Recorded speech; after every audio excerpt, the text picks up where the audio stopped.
Baru kali ini saya tuh males nge-review sebuah HP. Dan HP yang satu ini adalah Redmi Note 10 5G.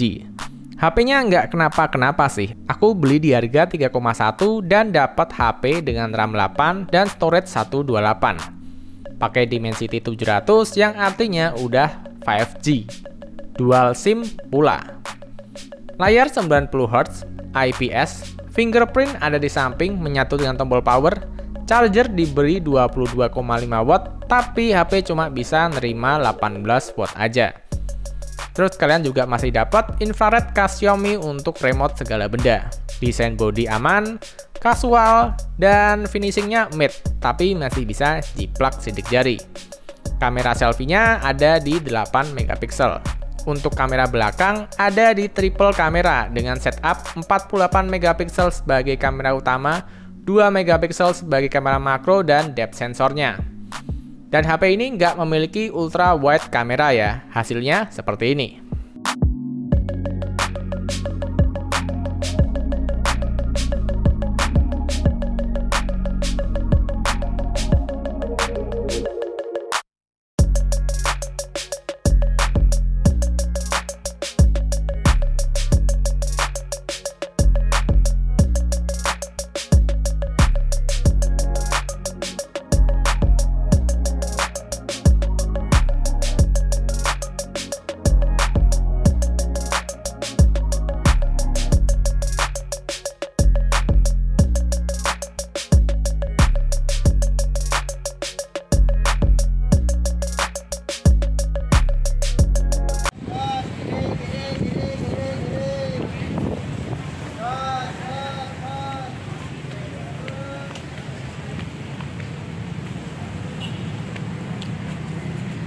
Dan ini adalah rekaman di Redmi Note 10 5G yang menghadap cahaya langsung ada di sana. Wah, panas banget, silau banget.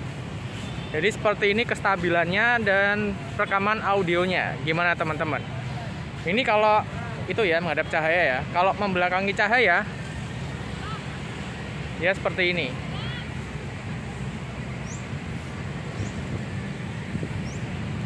Ini kondisi kayaknya kestabilannya aku hidupin apa enggak ya? Aku kok lupa ya. Aku cek dulu deh. Dan ini kondisi perekaman kamera depan yang kestabilannya aku matikan ya. Jadi kita dapat wide angle view yang lebih wide daripada yang tadi yang stabilisasi. Dan seperti ini bakal goncang-goncang pasti. Cuma kita dapat angle view yang lebih luas gitu. Jadi pemandangannya lebih ketangkep dan kita nggak terlalu nge-crop bagian wajah gitu, nggak terlalu nge-zoom ke wajah. Dan ini adalah perekaman kamera belakang dari Redmi Note 10 5G. Dan perekaman kali ini semua pakai 1080 30 fps ya. Dan kali ini perekaman dilakukan dengan mematikan kestabilan. Jadi seperti ini angle view-nya. Bagus atau enggak nih? Silakan teman-teman nilai sendiri. Habis ini bakal aku hidupkan kestabilannya. Jadi mungkin gambarnya agak nge-crop ya. Ini gelap banget. Nah ini perekaman dengan mode stabilisasi yang udah aku hidupin. Jadi seperti ini ya. Ini bakal stabil banget tentunya, karena IAS-nya, Electronic Image Stabilisasi, udah dinyalakan. Ini aku bawa jalan aja ya, pakai kaki, nggak pakai tangan. Iyalah, masa jalan pakai tangan ya kan? Hehehe, lucu sekali. Oke, jadi seperti ini hasil perekaman videonya. Baru aja beli masker di pinggir jalan yang murah-murah. 50 pieces dapatnya di harga 25.000. Kalau di temen sih bisa dapat harga 20.000 ya, tapi ya udahlah, tidak apa-apa. Biar aman. Backlight. Ini adalah perekaman backlight. Rambutnya sudah berantakan banget. Jadi seperti ini aja guys. Lalu bagaimana performa dengan bermain game? Ketika bermain Mobile Legends di settingan Ultra selama 17 menit baterai berkurang 4% aja dan terasa lancar dan aman. Untuk PUBG di HDR High selama 10 menit baterai berkurang 2% aja.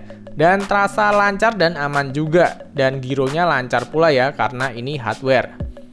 Lalu bermain Genshin Impact selama 30 menit di settingan medium 30 fps, baterai berkurang cuma 8% aja.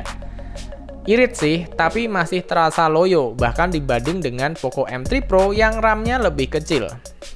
Untuk keseluruhan udah cukup oke sih dan normal-normal aja sesuai dengan harganya. Untuk performa game juga setara dengan HP mid pada umumnya, tapi kali ini udah 5G. Buat kalian yang sering ngikutin channel ini, pasti kalian ngerti kenapa saya males buat nge-review HP ini. Alasannya ada dua. Pertama, HP ini tuh udah kayak fotokopi dari Poco M3 Pro. Mirip banget hasil kamera dan videonya. Bahkan dari letak-letak tombol yang ada di handphone, ini mirip banget. Istilahnya kayak HP yang sama, Redmi Note 10 5G dan Poco M3 Pro. Cuma beda back cover aja. Ditambah lagi ya, HP ini tuh dikasih embel-embel 5G murah sebagai selling point-nya. Dengan harga yang murah, kamu bisa dapat 5G yang future proof. Tapi kamu harus mengorbankan banyak hal. Pertama, nggak adanya stereo speaker, dan speaker di Redmi Note 10 5G terasa agak pelan menurut saya. Nggak ada fast charging 33 watt di HP ini, jadi terasa kurang ngebut kalau ngecharge di zaman sekarang ini. Tapi masih oke lah kalau 18 watt ini. Terus perekaman mentok di 1080 30 fps di kamera depan maupun belakang, dan absennya kamera ultrawide. Terus kalian hanya dapat layar IPS 90Hz. Ya ini sih masih normal ya. Tapi aku merasa layar di Redmi Note 10 5G ini tuh kayak kurang nendang warnanya dibandingkan dengan kompetitor-kompetitornya. Terus kalian nggak dapat SIM tray triple slot karena SIM tray yang ada di Redmi Note 10 5G cuma hybrid aja. Jadi kalian bisa pakai 2 nano SIM atau 1 nano SIM dan 1 SD card. Untuk lubang jack juga entah kenapa ada di bagian atas HP. Jadi kerasa kurang clean jika handphone Redmi Note 10 5G ini dilihat dari atas. Alasan yang kedua, pengorbanan yang ditumbalkan itu cukup banyak seperti penjelasan sebelumnya. Ditambah lagi, saat ini sinyal 5G belum bisa saya nikmati. Singkatnya, keunggulan belum bisa dinikmati, tapi pengorbanannya udah cukup banyak. Serasa beli Poco X3 NFC yang lebih murah, tapi tanpa stereo speaker, tanpa layar 120Hz, tanpa triple slot SIM card, dan tanpa charger 33 watt yang kencang. Kebayangkan pengorbanannya itu agak dalam untuk sebuah kecepatan sinyal 5G yang sampai sekarang itu belum menyebar di seluruh Indonesia. Bahkan banyak negara-negara lain yang mengalami hal serupa. Kayaknya HP ini tuh diciptakan untuk orang-orang yang FOMO, yang takut ketinggalan teknologi 5G ini, tapi budgetnya mepet. Nah, untungnya ya, Dimensity 700 yang ada di Redmi Note 10 5G memiliki performa yang baik untuk gaming. Serasa main di HP harga 4 jutaan yang masih pakai Snapdragon 720 atau 732G. Jadi cocok buat kalian yang suka gaming tapi kepengen bersiap update jaringan 5G. Cuma seperti yang aku jelasin sebelumnya, dengan mengabaikan sinyal 5G, kalian tuh sebetulnya bisa dapat HP-HP yang lebih bagus kameranya, lebih bagus layarnya, lebih cepat chargingnya. Contohnya kayak Poco X3 NFC, Redmi Note 9 Pro, dan Redmi Note 10S yang udah AMOLED dan 33 watt fast charging. Untuk yang ingin beli HP Xiaomi di tahun ini ya, aku saranin untuk menghindari RAM 4GB jika kalian mencari performa yang baik. Karena Omnico dari Obat Gaptek juga bilang hal yang sama ketika compare RAM 4 dan RAM 6GB pada Poco M3 Pro ketika bermain Genshin Impact. Terasa lebih kenceng di RAM 6GB dan kencengnya itu terasa nyata.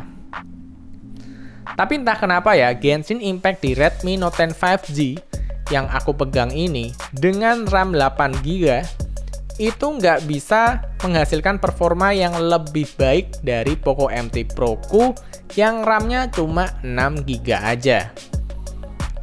Dan ini cuma terjadi di game Genshin Impact aja ya, kalau yang lainnya sama-sama lancar dan dilibas.